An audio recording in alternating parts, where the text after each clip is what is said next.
Welcome back traders.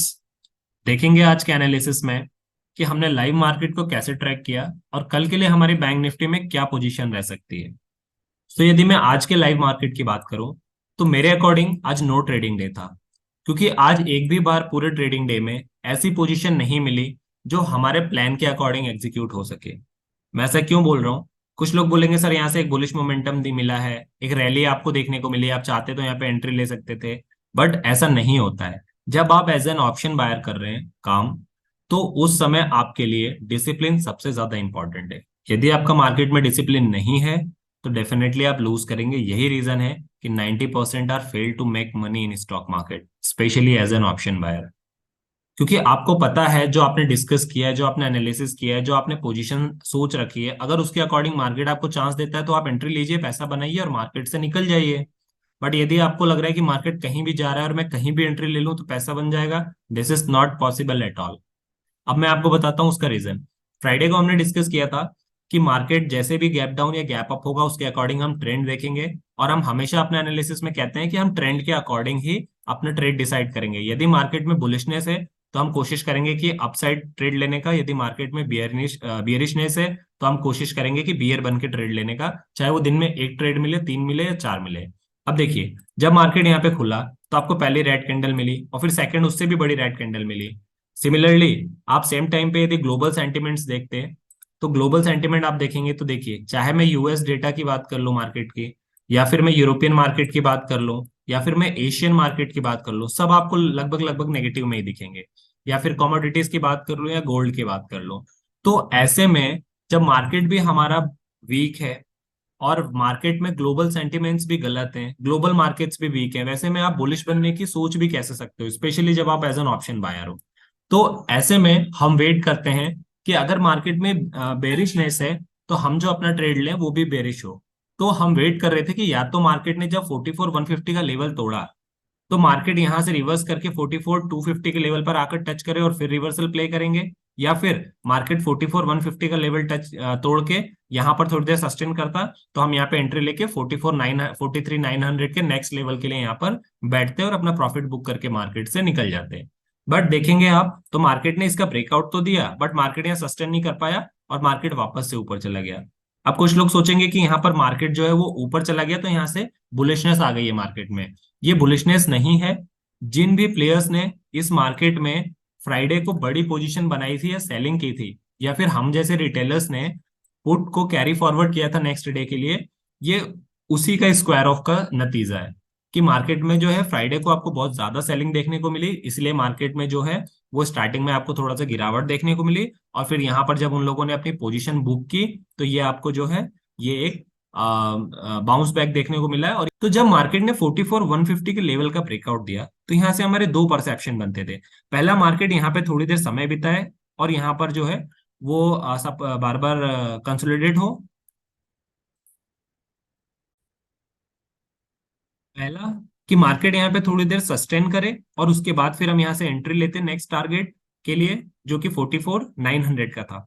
Similarly यदि market upside bounce दिखाता है तो हम वेट करेंगे कि 44,250 पे मार्केट जाकर टच करे और यहाँ से हम रिवर्सल के लिए रेडी रहेंगे। उसके बाद मार्केट ने देखेंगे आप कि यहाँ पर एक फॉल्स ब्रेकआउट साबित हुआ और मार्केट ने यहाँ से बाउंस बैक दिया और 44,250 के लेवल को भी टच किया। बट 44,250 पे मार्केट जो है यहाँ सस्टेन करने लगा सिमिलरली और 20 ईएमए के ऊपर सस्टेन करने लगा। यहाँ से हमें कहीं ना कहीं रिवर्सल का चांस नहीं मिल पाया और मार्केट देखेंगे आप कि 44,250 का भी ब्रेकआउट देखता हुआ मिला, और उसके बाद मार्केट एक कंसोलिडेशन फॉर्म में चला गया। आप कह सकते हैं कि जो ट्रेड हमने डिसाइड किया था बेरिश मोड में वो हमें आज देखने को नहीं मिला, और यही रीजन था कि हमें कहीं भी एंट्री नहीं मिली और आज नो ट्रेडिंग डे था। अब मैं आपको अगर ऑप्शन चेन पर ले चलूं और मैं आपको दिखाऊं कि कैसे मार्केट में बुल और बियर्स के कॉन्ट्रैक्ट्स इक्वल हो गए थे। देखिए, मार्केट जो कंसोलिडेशन फॉर्म में गया है, हमारा मार्केट आज 44,225 के समथिंग क्लोज हुआ है।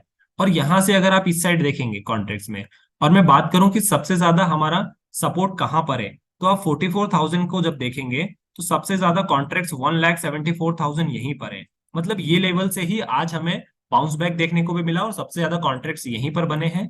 यही रीजन है कि ये स्ट्रॉन्ग सपोर्ट की तरह एक्ट कर रहा है। सिमिलरली आप कॉल साइड देखेंगे तो कॉल में यदि मैं बात करूं तो सबसे ज्यादा आप देखेंगे 1,85,000, जो कि 44,500 के लेवल पर यहाँ पर बैठे हुए हैं। इसका मतलब मार्केट जो है वो 44,000 से लेके 44,500 के रेंज के बीच में अभी फंसा हुआ है।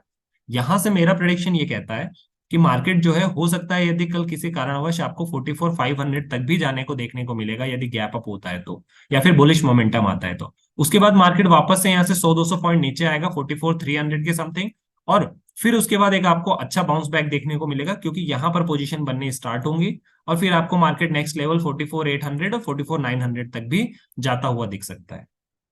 अपने कल की पोजीशन डिसाइड करने के पहले एक बार FII-DIs की एक्टिविटीज देख लेते हैं कि उन्होंने फ्राइडे को और आज के मार्केट के लिए क्या पोजीशन बनाई है। देखिए, अगर मैं फ्राइडे की बात करूं तो फ्राइडे में ऑप्शन में देखेंगे आप तो कितनी ज्यादा सेलिंग हुई है।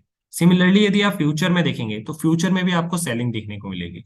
अब एक इंटरेस्टिंग चीज आप यहाँ नोटिस कर सकते हैं कि अगर अभी तक हमने फ्राइडे के पहले जब डेटास को देखा था तो ऑप्शन में तो सेलिंग चल रही थी, बट फ्यूचर में जो है वो FIIs के द्वारा पोजीशन बनाई जा रही थी और बाइंग चल रही थी।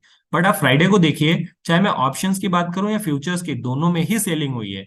इसका रीजन ये है कि FII-DIs को भी कहीं ना कहीं ये लगता है कि फ्राइडे के बाद जब 2 दिन का क्लोज रहेगा मार्केट, तो मंडे को जब गैप अप या गैप डाउन बड़ा होने के पूरी पूरे चांसेस है। इस वजह से उन्होंने भी रिस्क नहीं लिया और कहीं ना कहीं मार्केट को शॉर्ट ही किया है। यही रीजन था कि मार्केट हमारा जो है वो खुलते से ही थोड़ा सा गिर गया, और गिरने के बाद उन्होंने अपनी पोजीशन स्क्वायर ऑफ कर ली, और उसके बाद मार्केट में आपको एक अपसाइड पुश देखने को मिला है। सिमिलरली डेरिवेटिव्स में भी आप देखेंगे तो यहाँ देखिए 13th को जो है वो सेलिंग ही दिखा रहा है आपको ऑप्शन में भी, और सिमिलरली यहाँ फ्यूचर्स में भी। उसके पहले देखिए यहाँ पर सब ग्रीन कैंडल्स बनी थी, क्योंकि फ्यूचर्स में जो है वो बाइंग चल रही थी और ऑप्शन में देखेंगे कंटिन्यूसली सेलिंग चल रही थी। देखिए, यदि मार्केट किसी कारणवश गैप अप ओपन होता है तो हम वेट करेंगे कि मार्केट 44,400 का ब्रेकआउट दे और साथ में यहाँ पर सस्टेन करे। उसके बाद हम एक बुलिश मोमेंटम के लिए बैठ सकते हैं, और हमारा नेक्स्ट टारगेट जो होगा वो 44,600 होगा और 44,700 भी होगा। सिमिलरली यदि मार्केट किसी कारणवश गैप डाउन हो जाता है तो हम अब वेट करेंगे कि मार्केट जो है वो 44,150 या 130 का लेवल तोड़े। उसके बाद फिर हम नेक्स्ट टारगेट 43,900 के लिए यहाँ पर बैठेंगे, क्योंकि मार्केट जो है वो 250 और 150 से बार बार बाउंस बैक ले रहा है। तो हो सकता है मार्केट यहाँ से आपको बाउंस बैक लेता हुआ दिखे, और अच्छा बुलिश मोमेंटम आपको 44,400 के ऊपर ही मिलेगा।